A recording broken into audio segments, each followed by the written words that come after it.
She's passing out two different pieces of paper. My ex-husband, funny enough, he wanted to be here as well. He's an orthopedic surgeon, Dr. Jake Brooks, also has his master's in public health. And we share a daughter, 4-year-old Arabella. And so that's his written testimony as well as mine. He wishes he was here. He's in the middle of a case, and he's on call. So Senator Millett and Representative Cornfield and members of the Committee for Education and Cultural Affairs, my name is Amanda Brooks. I've been a practicing emergency medicine, I've been practicing emergency medicine as a physician assistant for 14 years. I decided to go into medicine because I've always had a really strong desire to help others, and I thought that being involved in the medical community was the best way to do that. I graduated magna cum laude from the University of Maine at Orono with a Bachelor of Science in Human Nutrition, and I went on to earn my master's at University of New England in Physician Assistant Studies. I completely immersed myself in my studies and remain as passionate about patient care today as the day I graduated.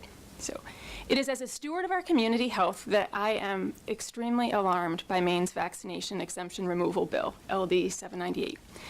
Mandating that all children become vaccinated, it sounds like a really good idea, but in reality, it's a fantasy in the complex world of medicine where unintended consequences always arise. We're hearing this, these last few people that have presented. There are many questions that need to be answered before going down this road. First, I think there's an elephant in the room. What is the number of vaccine-related injuries in the state of Maine?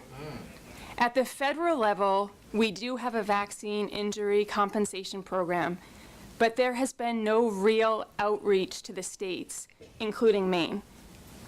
I don't believe that there's a single physician in our state trained on this program. I mean, I never even learned about the vaccine injury compensation program. But in fact, like we just heard, it has paid out over $4 billion in compensation for injuries caused by vaccines that this bill will mandate. I was also unaware that before the administration of a vaccine, your physician is supposed to give you a handout from the CDC that explains that you can get compensated if you sustain a vaccine-related injury. Do you see the problem here? If we don't have a single physician or medical professional educated on this program and how to use it, how can any medical professionals in Maine know how to recognize a vaccine injury? I believe that we need training to educate on vaccine injuries and how to diagnose them.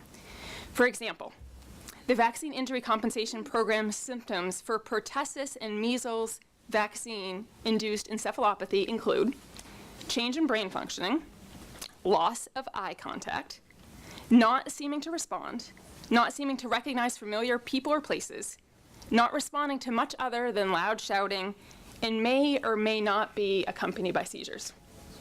Needless to say, the federal government understands that vaccines, they can cause serious injury. What is the vaccine injury rate in Maine? There's no answer, because no one has systematically attempted to answer this question.